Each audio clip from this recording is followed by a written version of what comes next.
सूरज चमकीला देखूं या कारक में नभ नीला देखूं, हरियाले खेत फबीले या ऊंचा में टीला देखूं, निर्मल निर्जर बहता सागर या पर्वत बर्फीला देखूं, इन दो चर्म चक्षुओं से प्यारे क्या क्या तेरी लीला देखूं, क्या क्या तेरी लीला देखूं। जिसने रचा है संसार, जिसने रचा है संसार, आओ मानने से पहले उसको जान लें। जिसने रचा है संसार,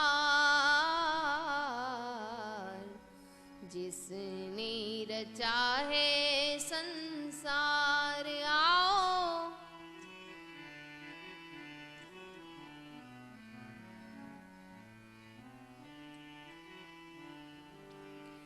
जगत को बनाना और उसको चलाना बस उसी का ही काम है। जगत को बनाना और उसको चलाना बस उसी का ही काम है। अविधि की समाप्ति पर जग को मिटाना बस उसी का ही काम है। सर्वशक्तिमान सर्वधार, आओ मानने से पहले उसको जान लें।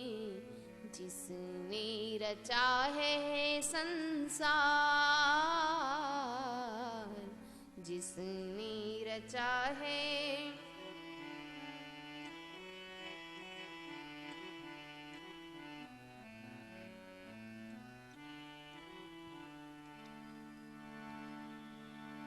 विभिन्न रंगों के फूल लगते हैं प्यारे, सब में उसी की सुवास है।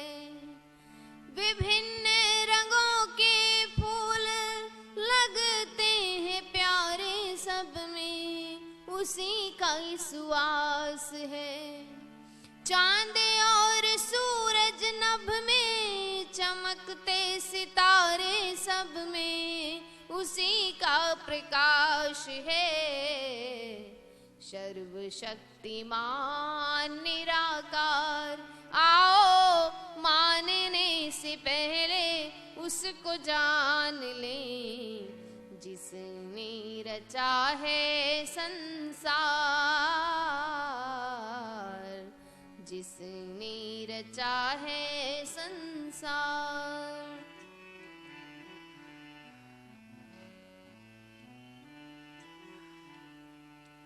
दूध में घृत और तेल तिलों में जिस भांति रमा है।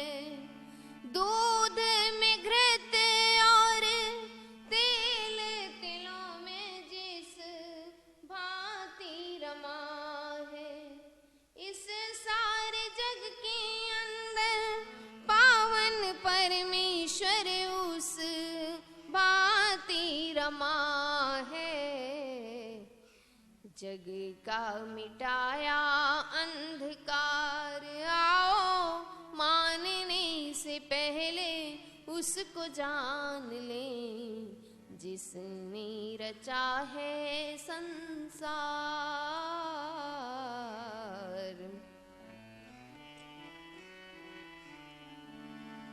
बच्चे के जन्म से पहले माता के उर में दूध भर दिया। दिया है।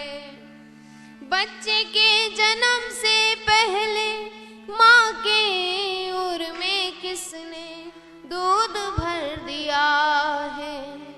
चींटी से हाथी तक के भोजन का सारा जिसने प्रबंध किया है। नरीश जग का वो भरता आओ मानने से पहले उसको जान लें जिसने रचा है संसार, जिसने रचा है संसार।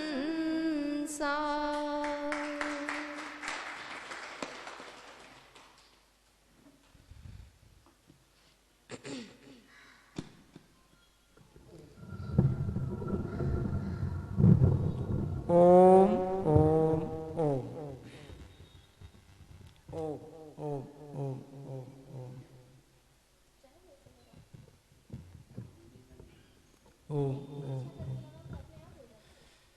ओम। कमर सीधी करके बैठे, लंबा और गहरा श्वास, ओम का उच्चारण।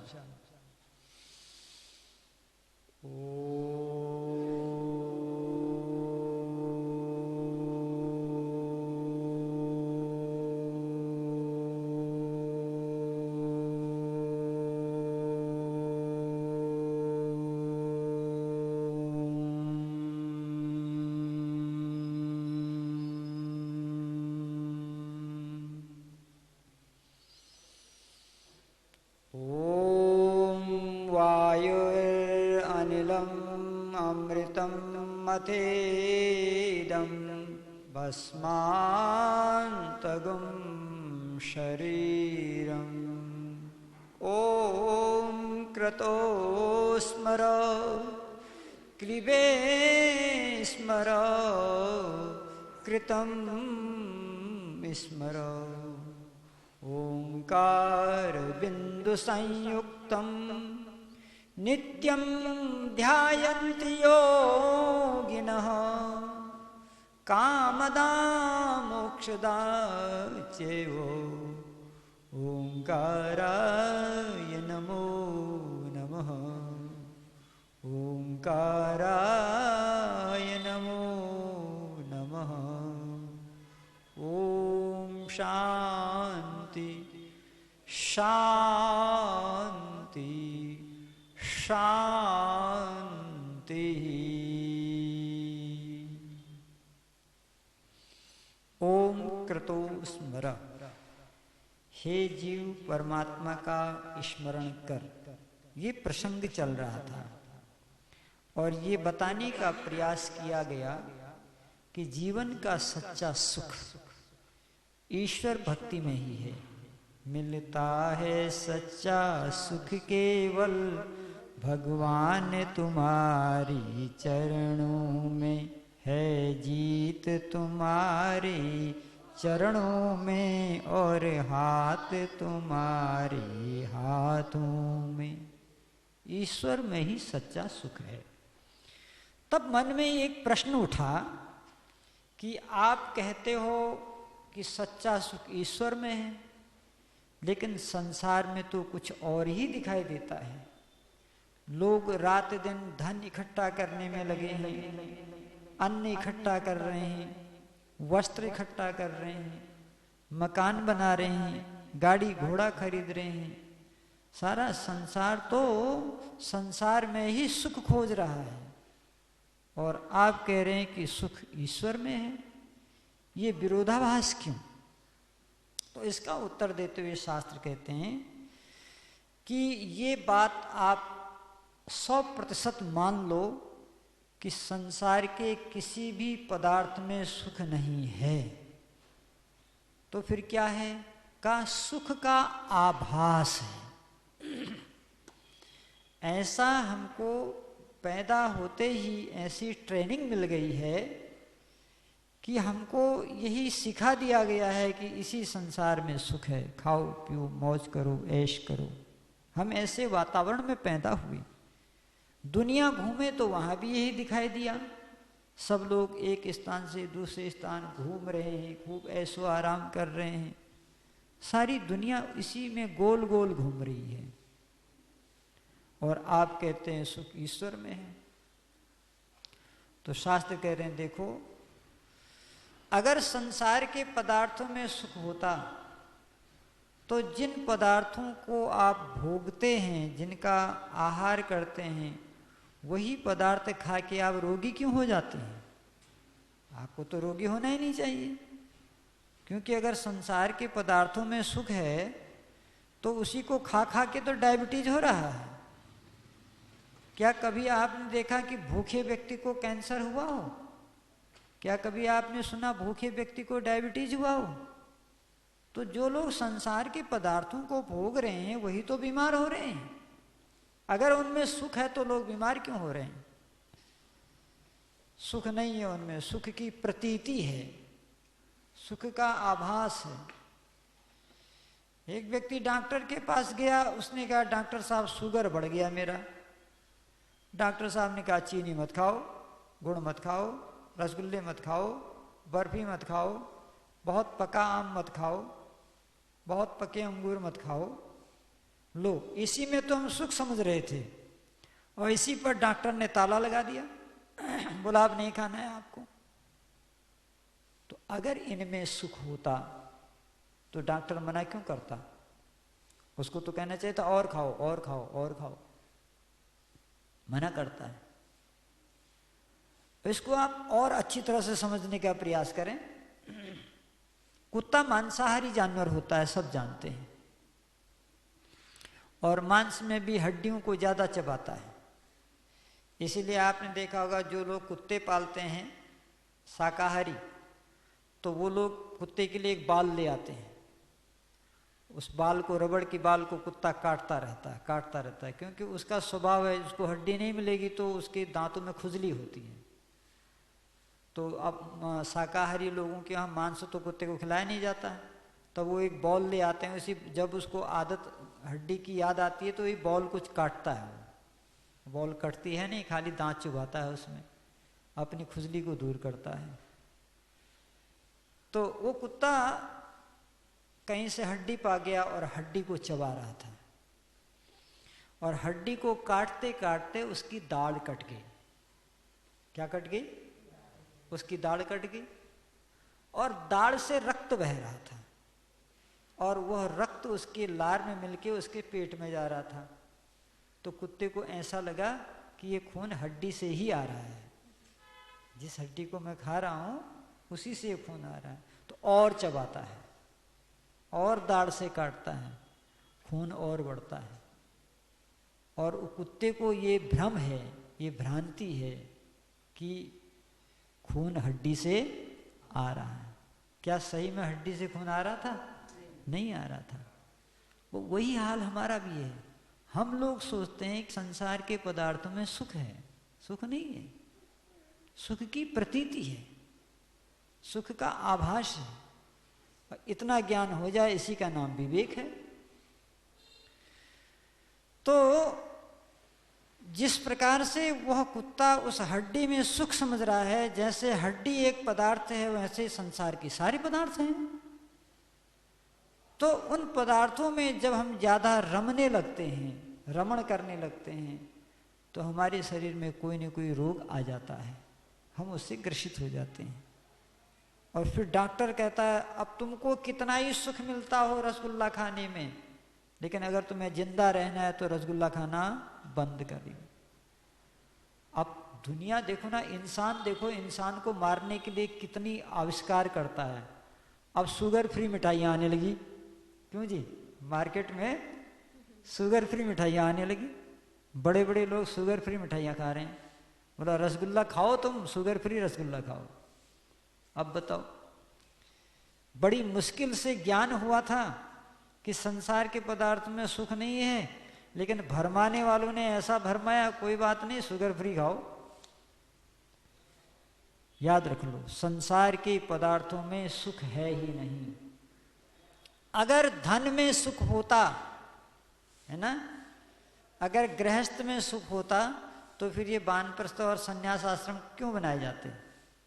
इनको बनाना बेकार था। ये इसीलिए बनाए गए कि जब ऋषियों ने देखा कि गृहस्थ में एक न एक दिन तुम ऊब जाओगे, भोगों को भोगते भोगते एक दिन तुम ऊब जाओगे, फिर तुम्हारे लिए वानप्रस्थ आश्रम ही ठीक है, संन्यास ही ठीक है। तो यदि गृहस्थ में सुख होता तो ये आश्रम बनते? ईश्वर और ऋषि दोनों एक ही हैं। हाँ, ईश्वर की बात को ऋषि बताते हैं, मनुष्य में अंतर आ जाएगा। ऋषि कौन है? मंत्र दृष्टा रहा, जिसने ईश्वर के वाणी वेद के मंत्रों का साक्षात्कार किया है, प्रैक्टिकल किया है, उसका नाम ऋषि है। तो इसलिए स्वामी दयानंद क्या कहते हैं कि ऋषियों के ही ग्रंथ पढ़ो, मनुष्य ग्रंथ मत पढ़ो, मनुष्यकृत ग्रंथ मत पढ़ो। ऋषियों के ऋषि क्या बोलते हैं कि जो ईश्वर ने बताया उसमें ऋषि न कुछ घटाते हैं और न कुछ बढ़ाते हैं, वैसे के वैसे रखते हैं, इसलिए ऋषियों के ग्रंथ पढ़ो। तो वेद ने बताया कि ये आश्रम इसीलिए बने कि गृहस्थ आश्रम में सुख नहीं मिल सकता आपको, वानप्रस्थ में भी पूरा सुख नहीं मिलेगा, सन्यास में भी तब मिलेगा जब मोक्ष प्राप्त हो जाएगा। नहीं तो बहुत सन्यासियों से तो गृहस्थी अच्छे हैं, वो सन्यास में बोझ बने हुए हैं राष्ट्र के ऊपर। कितने साधु आज देश के ऊपर बोझ बन के घूम रहे हैं। ये कानून भारत में ही है ऐसा, विदेशों में नहीं है। विदेशों में साधुओं को जेल भेज दिया जाता है, वहाँ खेती करो, श्रम करो, मेहनत करो, मजदूरी करो, ऐसे कैसे घूमोगे? ये भारत में ही धर्म की दुर्व्यवस्था है। भारत के अंदर धर्म को विकृत किया है भारत के लोगों ने। धर्म एक साइंटिफिक चीज है, धर्म एक वैज्ञानिक चीज है। उसका तिलक और ये घंट शंख इससे कोई संबंध नहीं है उसका। ये तो बाहर की औपचारिकताएं हैं, धर्म भीतर है।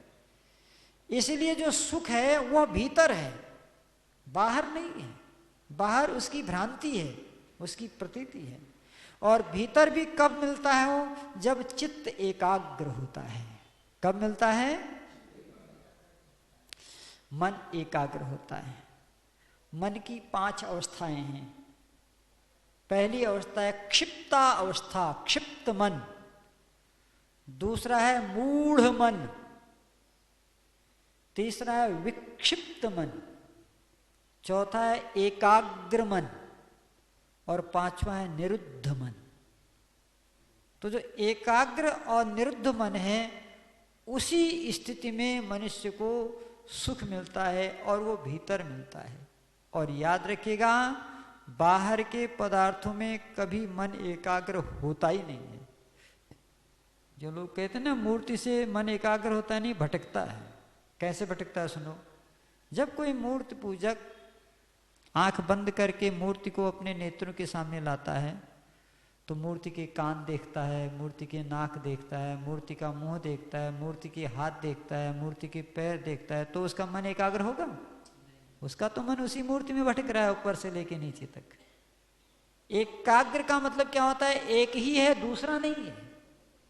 एकाग्र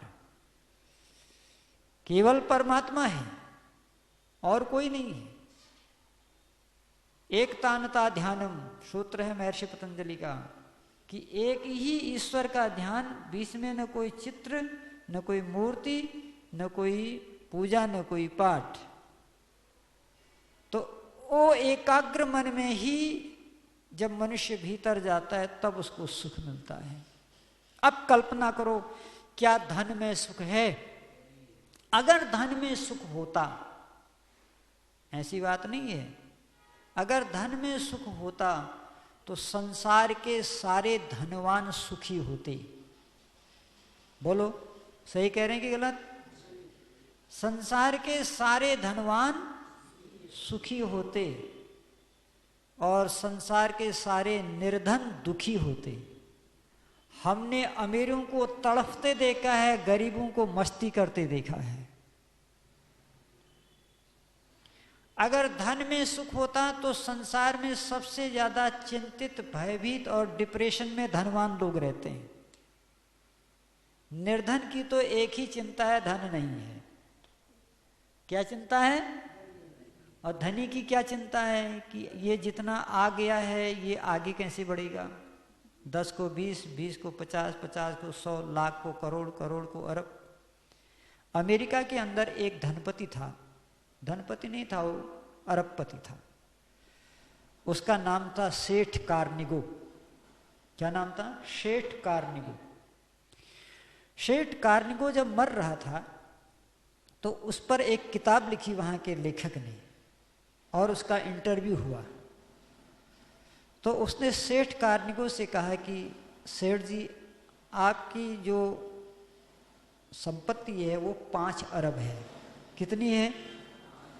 5 अरब। तो आप संतुष्ट होंगे, तृप्त होंगे?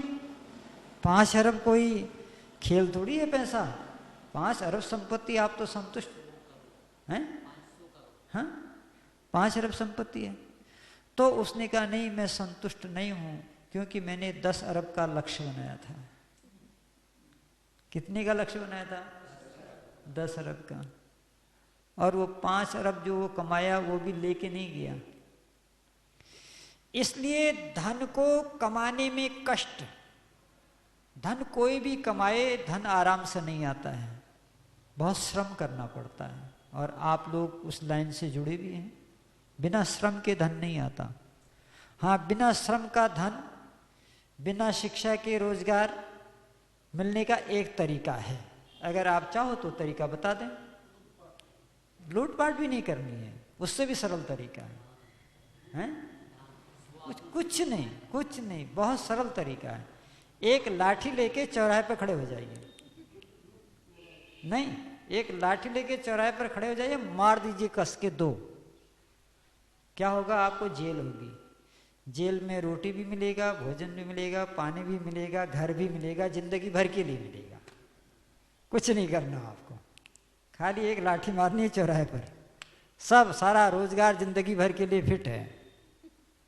ये अधर्म का रास्ता है। लेकिन जो लोग धर्म से धन कमाते हैं उनको बहुत परिश्रम करना पड़ता है। और आपने ऐसे धनवानों की कथाएं सुनी भी होंगी। अपने वहाँ MDH मसाले वाले कितना संघर्ष किया उन्होंने धनवान बनने में। तो धन को कमाने में भी कष्ट, और कमाने के बाद रखने में भी कष्ट। लोगों ने कितने कितने बैंकों में पैसा रखे। लोगों को भारत का बैंक पसंद नहीं आया, स्विस बैंक में जाके रखा। वो तो भला हुआ मोदी जी आए, लगाए ऐसा डंडा, सबको दिखा दिए कि लाओ आधार कार्ड से लिंक जोड़ो अपना, पता तो लगे तुम कितने बैंकों में पैसा डालते हो। धन को कमाने में कष्ट, उसको रखने में कष्ट, और खो जाए कष्टम ही कष्टम, दुखी दुख है। और लोग कहते हैं धन में सुख है। याद रखिएगा, धन से दवा मिलती है, स्वास्थ्य नहीं मिलता। धन से दवा मिलती है, स्वास्थ्य नहीं मिलता।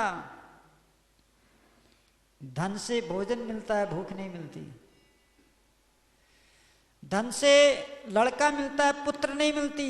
धन से औरत मिलती है, पत्नी नहीं मिलती। धन से बाजा मिलता है, कंठ नहीं मिलता। धन से पुस्तक मिलती है, ज्ञान नहीं मिलता। धन बहुत कुछ है लेकिन सब कुछ नहीं है। सब कुछ में ही शांति मिलेगी, और शांति ईश्वर के पास मिलेगी। अगर भोजन करने में सुख होता तो 4 रोटी काहे खाते, 16 क्यों नहीं खाते? 16 खा लेते। अगर उसमें सुख होता तो 16 खा लेते, 32 खा लेते। लेकिन जितना पेट में जरूरत से 1 कौर भी अधिक होता है तो पेट में दर्द होना शुरू हो जाता है। तो बता रहा है उसमें सुख नहीं है। अगर वस्त्र पहनने में सुख होता तो ठंडियों में जो कोट हम पहनते हैं गर्मी में उतार के फेंक देते हैं। अगर वस्त्र में सुख होता तो कोट गर्मी में भी पहनते ना, लेकिन गर्मी में उतार देते हैं। संसार के किसी भी पदार्थ में सुख नहीं है। फिर क्या है? संसार के पदार्थों में पदार्थों का धर्म है। क्या है? पदार्थों का धर्म। जैसे अग्नि है ना, अग्नि का धर्म क्या है? जलाना। चाहे छोटा बच्चा हो, चाहे जवान हो, चाहे बूढ़ा हो, चाहे मुसलमान हो, चाहे ईसाई हो, चाहे अमीर हो, चाहे गरीब हो, अग्नि के पास जो भी जाएगा अग्नि उसे जलाएगी। ये अग्नि का धर्म है। ऐसे ही गुलाब जामुन है। गुलाब जामुन का धर्म क्या है? बहुत अच्छी बात, बढ़िया, ताली बजाए जरा इनके लिए, तिलक जी के लिए, बहुत बढ़िया होता है। गुलाब जामुन का धर्म है मिठास। कोई भी खाएगा वो मिठास। तो संसार के हर पदार्थ का अपना धर्म है, मगर संसार के पदार्थ में सुख नहीं है। अगर संसार के पदार्थ में सुख होता सारी दुनिया सुखी होती। होती कि नहीं होती? पदार्थ तो सबके पास है, किसी के पास कम है, किसी के पास ज्यादा है। सारी दुनिया मस्त हो गई होती, फिर सुख के लिए भटकना नहीं पड़ता। सुख हुआ नहीं है। दौलत के दीवानो उस दिन को पहचानो, जिस दिन भरी दुनिया से खाली हाथ चलोगे, क्या लेके साथ चलोगे। दौलत के दीवानो उस दिन को पहचानो, हीरा मोती लाल रतन चांदी सोना, भरा हुआ है हर घर का कोना कोना। हीरा मोती लाल रतन सोना चांदी, भरा हुआ है हर घर का कोना कोना। सब छोड़ कर बक्से में जवाहरात चलोगे, क्या लेके साथ चलोगे। दौलत के दीवानो उस दिन को पहचानो, जिस दिन भरी दुनिया से खाली हाथ चलोगे, क्या लेके साथ चलोगे। दौलत के दीवानो 2 गज कपड़ा तन की लाज बचाएगा। कितना? 2 गज कपड़ा तन की लाज बचाएगा, बाकी सब बेमोल पड़ा रह जाएगा। 2 गज कपड़ा तन की लाज बचाएगा, बाकी सब बेमोल पड़ा रह जाएगा। बस 4 के कंधों पे, बस 4 के कंधों पे हे ताज चलोगे, क्या लेके साथ चलोगे। कितना बड़ा धनवान हो, एक दिन उसका निधन हो जाता है। क्या हो जाता है? निधन हो जाता है। निधन का मतलब क्या होता है? धन रहित। निधन का मतलब धन रहित। कितना ही बड़ा धनवान हो, कहते हैं आज फलाने सेठ जी का निधन हो गया, अर्थात आज उनका धन रह गया। आपने यूनान के सिकंदर का नाम तो सुना होगा। सिकंदर ने विश्व विजय के सपने देखे और उसने एक हाथ में तलवार उठाई और जो भी सामने आया उसको काटते चला गया, और काटते काटते काटते भारत में आया। भारत में झेलम नदी के किनारे महाराजा पुरवीर से उसका युद्ध हुआ, जिसको शॉर्ट में पौरुष भी कहते हैं। पौरुष, महाराजा पौरुष, पूरा नाम था महाराजा पुरवीर। पौरुष देखने योग्य सीरियल है, हॉट स्टार पर आ गया है। महाराजा पुरवीर पौरुष का जो है देखने योग्य अजबरा। सिकंदर को उसने लोहे के चने चबवा दिए थे। जो सिकंदर सारी दुनिया को पराजित किया, वो झेलम के आगे पुरवीर से हार गया। और जब वो वापस गया तो उसको रास्ते में टाइफाइड हो गया। टाइफाइड को हिंदी में कहते हैं सन्निपात ज्वर। सन्निपात ज्वर में आदमी बड़बड़ाता है, उसको खुद पता नहीं मैं क्या बोल रहा हूँ, शरीर उसका कांपता है, और उसी में वो पागल भी हो गया। तो उसने कहा बस मेरी सेना को यहीं रोक दो, अब मैं जीने वाला नहीं हूँ। लेकिन मरने से पहले मैं 3 बातें कह रहा हूँ, इन बातों पर अमल करना सब लोग, ये मेरा आदेश है। बोला क्या? बोला पहली बात, मेरे अर्थी पर कंधा डॉक्टर लोग देंगे, मुझे शमशान घाट डॉक्टर ले जाएंगे। कौन ले जाएंगे? अब डॉक्टर कहाँ से लाएं? उसकी सेना में थी। वो जब चलता था तो डॉक्टरों की फौज लेके चलता था। उस समय वैद्य हुआ करते थे, फौज लेके चलता था। तो लोगों ने कहा महाराज ये डॉक्टरों की फौज क्यों ले जा रहे हैं आप? बोला इसलिए ले जा रहा हूं कि इन डॉक्टरों का अहंकार चूर हो जाए कि हम मौत को जीत नहीं सकते। ये जो इतने फीस लेते हैं ना ये डॉक्टर लोग, इनके दिमाग में ये बात घुस जाए कि मृत्यु को डॉक्टर भी नहीं रोक सकता है। बोला दूसरी बात, बोला जितना मैंने पैसा कमाया है ना सब सड़क पर डाल दो। जितना भी लौटा था सिकंदर ने सारा सामान सड़कों पर बिछा दिया गया, लोग उस पर चलने लगे। बोला दुनिया को ये बताना चाह रहा था कि जो भी संग्रह किया ले नहीं गया हूं, सब यहीं छोड़ दिया। बोला तीसरा काम क्या करना कि जब मेरी अर्थी को बांधना, पूरे शरीर को बांधना, लेकिन हाथों को ऐसे खुले छोड़ देना ताकि दुनिया को पता लगे कि सिकंदर खाली हाथ जा रहा है, दुनिया से कुछ भी नहीं ले गया।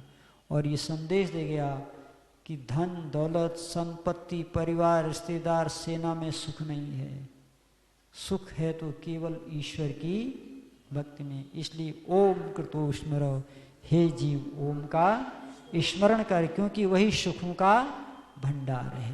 बहुत बहुत धन्यवाद। ओम द्यौ शांतिरंतरिक्षं शांति पृथ्वी शांतिराप शांतिरौषधयः शांतिर्वनस्पतयः शांतिर्विश्वे देवाः शांति ब्रह्म शांतिः सर्वगुं शांति शांतिरेव शांति सामा शांतिरेधि। ओम शांति शांति शांति। जो बोले सो भय वैदिक धर्म की, सत्य सनातन वैदिक धर्म की, महर्षि देवदयानंद की, गुरुवर ब्रजानंद की, भगवान राम की, भगवान कृष्ण की, आर्य समाज, वेद की ज्योति, ओम का झंडा, वैदिक ध्वनि।